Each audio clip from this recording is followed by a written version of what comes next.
Commerce അച്ചീവേഴ്സിൻ്റെ പുതിയൊരു വീഡിയോയിലേക്ക് സ്വാഗതം. കേരള സർവകലാശാല ഡിഗ്രി അഡ്മിഷൻ 2025-26 4 ഡിഗ്രി പ്രോഗ്രാം വിദ്യാർത്ഥികളുടെ ഡിഗ്രി അഡ്മിഷനുമായി ബന്ധപ്പെട്ട ലേറ്റസ്റ്റ് അപ്ഡേറ്റുകളാണ് ഈ ഒരു വീഡിയോയിൽ ഉൾപ്പെടുത്തുന്നത്. അപ്പോൾ കേരള സർവകലാശാല ഡിഗ്രി വിദ്യാർത്ഥികളുടെ ഫസ്റ്റ് അലോട്ട്മെൻ്റ് ആണ് ഇന്നലെ വന്നിരുന്നത്. നമ്മൾ വീഡിയോ ഇട്ടിരുന്നു. അപ്പോൾ വീഡിയോയുമായി ബന്ധപ്പെട്ട് ഒരുപാട് വിദ്യാർത്ഥികൾക്ക് ഡൗട്ടുണ്ട്. അഡ്മിഷൻ പ്രൊസീജിയർ എങ്ങനെയാണ്, ഫീസ് അടയ്ക്കുന്നത്, അലോട്ട്മെൻറ്റ് മെമ്മോ, അതുപോലെ തന്നെ അബാർ ID എന്താണ്, ഇങ്ങനത്തുള്ള കാര്യങ്ങളെല്ലാം ഡൗട്ടുണ്ട്.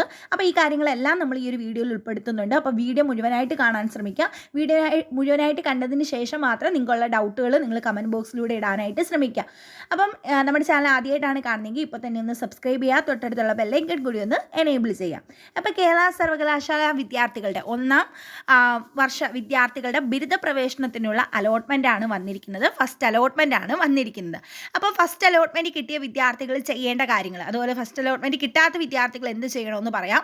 അപ്പോൾ ഫസ്റ്റ് അലോട്ട്മെൻറ്റ് കിട്ടിയ വിദ്യാർത്ഥികൾ നിങ്ങൾ ആദ്യം എന്ത് ചെയ്യുക, നിങ്ങളുടെ അഡ്മിഷൻ ഫീസ് അടയ്ക്കുക. യൂണിവേഴ്സിറ്റി അഡ്മിഷൻ ഫീസ് അടയ്ക്കുക.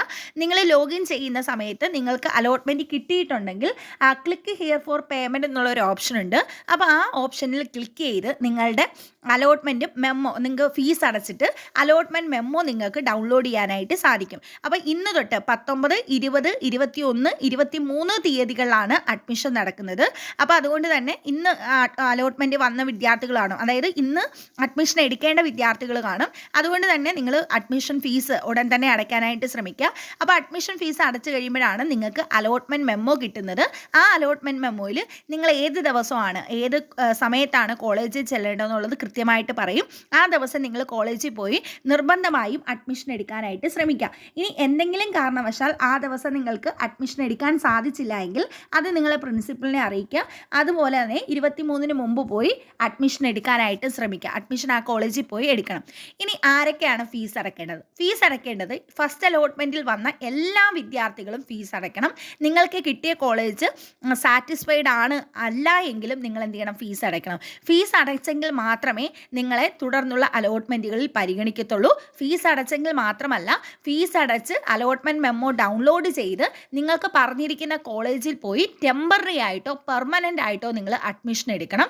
ഇങ്ങനെ അഡ്മിഷൻ എടുക്കാത്ത ഒരു വിദ്യാർത്ഥികളെയും സെക്കൻഡ് അലോട്ട്മെൻറ്റിൽ പരിഗണിക്കത്തില്ല. ഇപ്പോൾ നിങ്ങൾക്ക് കിട്ടിയിരിക്കുന്ന ഒരു സെൽഫ് ഫിനാൻസിങ് കോളേജാണ്, അല്ലെങ്കിൽ നിങ്ങൾക്ക് കിട്ടിയിരിക്കുന്നത് മറ്റേതെങ്കിലും താല്പര്യമില്ലാത്ത ഒരു കോളേജോ കോഴ്സോ ആണെങ്കിൽ പോലും നിങ്ങൾ ആ കോളേജിൽ പോയി അഡ്മിഷൻ എടുക്കണം. അത് നിങ്ങൾക്ക് 2 ഓപ്ഷനാണ് ഉള്ളത്.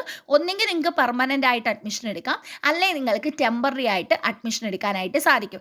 അപ്പോൾ പെർമനൻ്റ് ആയിട്ട് ടെമ്പററി ആയിട്ടെങ്കിലും അഡ്മിഷൻ എടുത്തെങ്കിൽ മാത്രമേ നിങ്ങളെ അടുത്ത അലോട്ട്മെൻറ്റിൽ പരിഗണിക്കത്തുള്ളൂ. അപ്പോൾ അതുകൊണ്ട് തന്നെ ഫസ്റ്റ് അലോട്ട്മെൻറ്റിൽ കിട്ടിയ എല്ലാ വിദ്യാർത്ഥികളും എന്തടയ്ക്കണം, ഫീസ് അടച്ച് പെർമനൻ്റോ ടെമ്പററി ആയിട്ട് അഡ്മിഷൻ എടുത്തിരിക്കണം. ഫസ്റ്റ് അലോട്ട്മെൻറ്റിൽ വരാത്ത വിദ്യാർത്ഥികൾ വെയിറ്റ് ചെയ്യുക എന്നുള്ളത് മാത്രമാണ്. നിങ്ങൾ സെക്കൻഡ് അലോട്ട്മെൻറ്റിന് വേണ്ടി വെയിറ്റ് ചെയ്യുക. സെക്കൻഡ് അലോട്ട്മെൻറ്റ് നെക്സ്റ്റ് ദിവസങ്ങളിലായിട്ട് 23-ാം തീയതി കഴിയുമ്പോഴത്തേക്ക് സെക്കൻഡ് അലോട്ട്മെൻറ്റ് വരും. അപ്പോൾ അത് നിങ്ങൾക്ക് സെക്കൻഡ് അലോട്ട്മെൻറ്റിൽ ഏത് കോളേജാണ് വരുന്നതെന്നൊക്കെ നമുക്ക് നോക്കാനായിട്ട് സാധിക്കും. ഫസ്റ്റ് അലോട്ട്മെൻറ്റിൽ കിട്ടിയ വിദ്യാർത്ഥികളിൽ യൂണിവേഴ്സിറ്റി കോളേജ് തിരുവനന്തപുരമോ അല്ലെങ്കിൽ ഗവൺമെൻറ് വിമൻസ് കോളേജ് വഴുതക്കാടോ കിട്ടിയ വിദ്യാർത്ഥികൾ അവിടെ 20, 21 തീയതികളിൽ ഇന്ത്യൻ എക്കണോമിക് സർവീസ് പരീക്ഷ നടക്കുകയാണ്.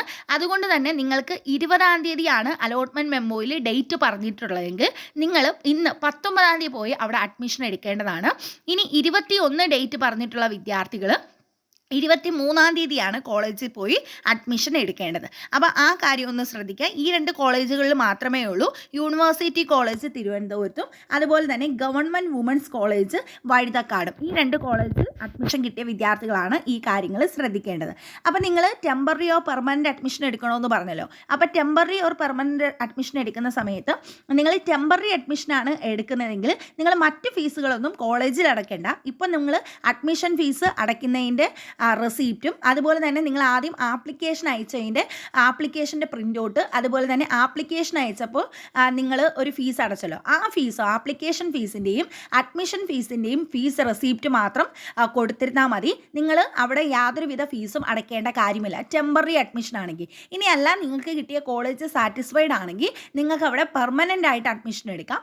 പെർമനൻ്റ് ആയിട്ട് അഡ്മിഷൻ എടുക്കാൻ നിങ്ങൾ ബാക്കി എല്ലാ ഫീസും, കോളേജിലെ ബാക്കി എല്ലാ ഫീസും കൊടുത്ത് സർട്ടിഫിക്കറ്റ് സർട്ടിഫിക്കറ്റുകളൊക്കെ കൊടുത്ത് നിങ്ങൾക്ക് പെർമനൻ്റ് ആയിട്ട് അഡ്മിഷൻ എടുക്കാം. ടെമ്പററി അഡ്മിഷൻ ആണെങ്കിലും നിങ്ങൾ സർട്ടിഫിക്കറ്റുകളെല്ലാം നിങ്ങൾ ഹാജരാക്കണം. പക്ഷേ നിങ്ങൾ ഫീസ് അടയ്ക്കേണ്ട ആവശ്യമില്ല.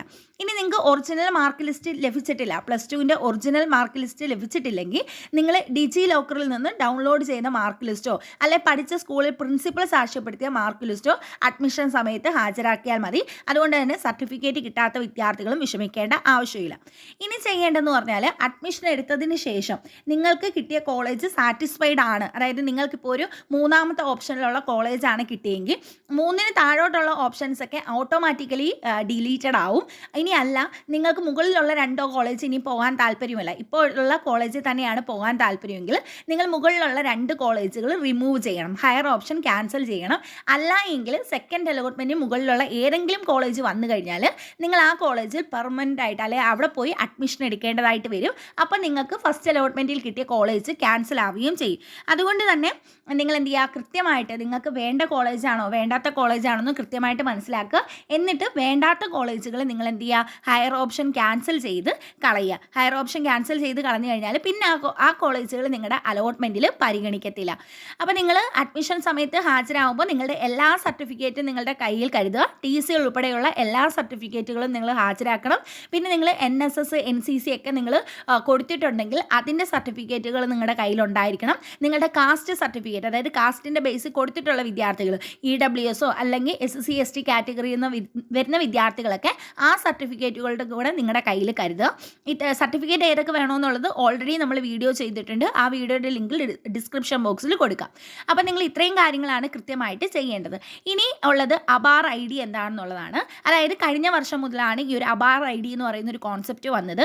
അതായത് അഡ്മിഷൻ എടുക്കുന്ന എല്ലാ വിദ്യാർത്ഥികളും എന്ത് ചെയ്യണം, അബാർ ID നിർബന്ധമായിട്ടും ഉണ്ടായിരിക്കണം.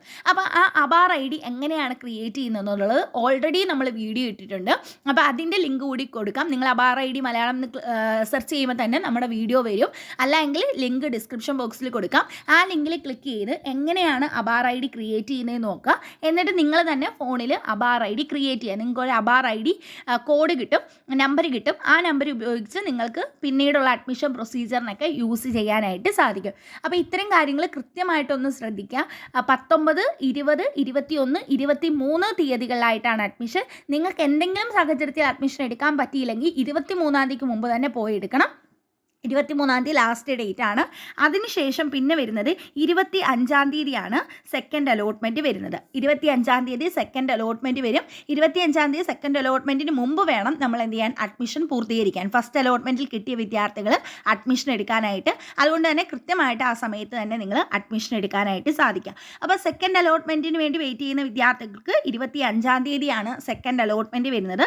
അതിൻ്റെ അഡ്മിഷൻ നടക്കുന്നത് 26, 27, 28, 30 തീയതികളിലായിട്ടാണ് കോളേജുകളിൽ അഡ്മിഷൻ നടക്കുന്നത്. അപ്പോൾ ഇത്രയും കാര്യങ്ങളാണ് ഈ ഒരു വീഡിയോയിൽ പറയുന്നത്. അപ്പോൾ നിങ്ങൾക്ക് എന്തെങ്കിലും ഡൗട്ടുകളുണ്ടെങ്കിൽ നിങ്ങൾ കമൻറ്റിലൂടെ ചോദിച്ചാൽ മതി. അപ്പോൾ നിങ്ങൾ ഓൺലൈൻ ഫീസ്, യൂണിവേഴ്സിറ്റി ഫീസ് അടയ്ക്കേണ്ടത് SC ST കാറ്റഗറിയിൽ വരുന്ന വിദ്യാർത്ഥികൾ 1390 രൂപയും ബാക്കിയുള്ള വിദ്യാർത്ഥികൾ 2800 രൂപയാണ് യൂണിവേഴ്സിറ്റി ഫീസ് ആയിട്ട് അടയ്ക്കേണ്ടത്.